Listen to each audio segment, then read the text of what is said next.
अस्सलामुअलैकुम वरहमतुल्लाहि वबरकातुहू। नाज़रीन, मैं आपका मेज़बान हाफ़िज़ मोहम्मद फ़सीहुद्दीन मेदक और आप देख रहे हैं मेदक फास्ट न्यूज़। आइए डालते हैं आज की खबर पर एक नज़र।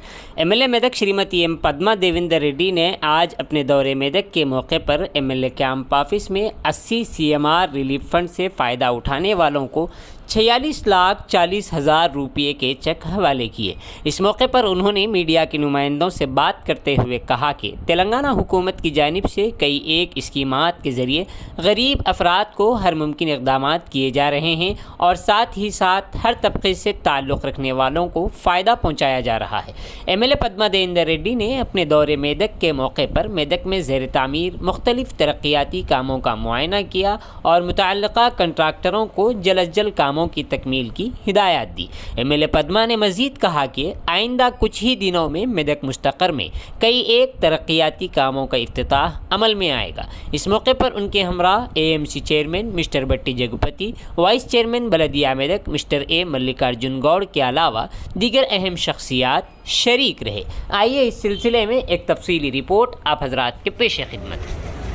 తెలంగాణ రాష్ట్రం వచ్చిన తర్వాత గౌరవ ముఖ్యమంత్రి గారు మరి అనేక సంఖ్యలో మరి ఇక్కడ అన్ని హంగులు ఆర్భాటాలు ఏర్పాటు చేయాలనే ఉద్దేశంతో మరి గౌరవ ముఖ్యమంత్రి గారు అనేక అభివృద్ధి కార్యక్రమాలకు మంజూరు ఇవ్వడం జరిగింది. ఈరోజు వాటన్నింటినీ కూడా పరిశీలించడం జరిగింది. ముఖ్యంగా వెజ్ అండ్ నాన్ వెజ్ మార్కెట్ను ఈరోజు పరిశీలించడం జరిగింది. దాని తొందరలోనే మరి వాడుకలోకి తీసుకొస్తాం. ఒక 3-4 నెలల్లో దాన్ని కంప్లీట్ చేయాలని చెప్పేసి అధికారులకు ఆదేశాలు ఇవ్వడం జరిగింది. ఒకవేళ veg and non veg market కనుక అక్కడ వచ్చినట్టయితే ఇక్కడ ప్రజలకు సౌకర్యంగా ఉంటుంది. ఇక్కడ ఇది ఏదైతే మనం మెదక్ పట్టణంలో నడిబొడ్డులో బాగా రష్గా ఉంటుందో కొంచెం ఆ క్రౌడ్ను కూడా తగ్గించగలుగుతాము. రైతులకు కూడా చాలా ఉపయోగకరంగా ఉంటుంది కాబట్టి వెజ్ నాన్ వెజ్ మార్కెట్ను పరిశీలించడం జరిగింది. అదేవిధంగా ఇక్కడ మెదక్ పట్టణంలో మరి రైతు బజార్ కూడా కన్స్ట్రక్షన్ చేయడం జరిగింది. ఇది ఒక నెల రోజుల లోపలే వాడుకలోకి వస్తుంది. ఇది ఇక్కడ చివరి దశలో ఉన్నాయి పనులు. వీటన్నిటిని కంప్లీట్ చేసి రాబోయే కాలంలో తప్పకుండా ఇక్కడ మరి మార్కెట్ రైతు బజార్ నడవడం కోసం కూడా సౌకర్యంగా ఉంది కాబట్టి దీన్ని కూడా ఓపెన్ చేసుకుంటాం. అదేవిధంగా మరి ఈరోజు శ్మశాన వాటిక దగ్గర కూడా వెళ్ళడం జరిగింది. అది కూడా ఒక 1 మంత్ లోపల శ్మశాన వాటిక పనులు కూడా చివరి దశలో ఉన్నాయి. వాటిని కూడా కంప్లీట్ చేసుకొని మరి ఇది మెదక్ పట్టణవాసులందరికీ అది ఉపయోగకరంగా ఉండే విధంగా, అంటే శ్మశాన వాటిక పేదవారికి ఇక్కడ దానం చేద్దామంటే కూడా భూమి లేని వాళ్ళకి చాలా ఇబ్బంది అవుతుందా కాబట్టి శ్మశాన వాటికను అక్కడ కట్టడం జరిగింది. మరి అది కూడా ఒక 2-3 నెలల్లో పనులు కంప్లీట్ అయిపోతారు. షాపింగ్ కాంప్లెక్స్ కూడా మరి పరిశీలించడం జరిగింది. అది కొంచెం నత్తనడకలో నడుస్తుందని చెప్పేసి అధికారులకు కూడా ఆదేశాలు ఇవ్వడం జరిగింది. తొందరగా కంప్లీట్ చేయాలని కూడా చెప్పడం జరిగింది. అది తొందరలోనే కంప్లీట్ చేస్తా అని చెప్పేసి మరి అక్కడ ఉన్న సైట్ ఇంజనీర్ కూడా మాట ఇవ్వడం జరిగింది. దాన్ని కూడా 3-4 నెలల లోపల కంప్లీట్ చేసి వాడుకలోకి తీసుకొస్తాం. మరి ఈరోజు మెదక్ సంబంధించి ఓవైపు డబుల్ బెడ్రూమ్లు, మరోవైపు కలెక్టరేటు ఆ పనులన్నీ కూడా శరవేగంగా జరిగినాయి.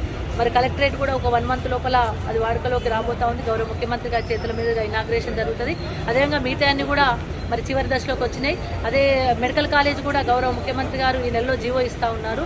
మన మెదక్ కూడా మెడికల్ కాలేజ్ రాబోతూ ఉంది. అంటే మెదక్ జిల్లా హెడ్ క్వార్టర్ కావడం వల్ల అనేక రకాల అవకాశాలు అవసరాలు కూడా తీరే విధంగా ముఖ్యమంత్రి గారు చొరవ చూస్తున్నారు. గౌరవ మంత్రి గారు కూడా మరి అనేక అభివృద్ధి కార్యక్రమాలు కూడా మనకు మంజూరు చేయడం జరిగింది. ఇంకొక 100 బెడెడ్ హాస్పిటల్ కూడా దీనికి మంజూరు అవుతా ఉంది. హాస్పిటల్కు అంటే మెడికల్ కాలేజీకి అనుబంధంగా ఒక 100 బెడెడ్ హాస్పిటల్ కూడా త్వరలోనే మంజూరు అవుతా ఉన్నది.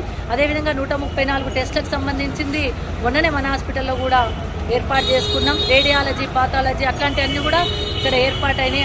ఐసీయూ, డయాలసిస్ అన్నీ కూడా హాస్పిటల్కి సంబంధించి కూడా అన్ని కార్యక్రమాలు కూడా మన హాస్పిటల్కి మంజూరు కావడం జరిగింది. మరి తొందరలోనే మెడికల్ కాలేజ్ కూడా మంజూరు అవుతుంది. అవి కూడా తొందరలోనే పనులను స్టార్ట్ చేసుకుంటాం. ఇప్పటికే ప్లేస్ కూడా 2-3 ప్లేస్లు అలాట్ చేయడం జరిగింది. ఏది ఫైనల్ చేసినా సరే దాంట్లో మెడికల్ కాలేజ్ కూడా కన్స్ట్రక్షన్ చేసుకుంటాం. ఈ విధంగా అనేక రకాల అభివృద్ధి కార్యక్రమాలు జరుగుతున్నాయి. తొందరలోనే వాటన్నిటిని కూడా వాడుకలోకి తీసుకొస్తాం. జై తెలంగాణ.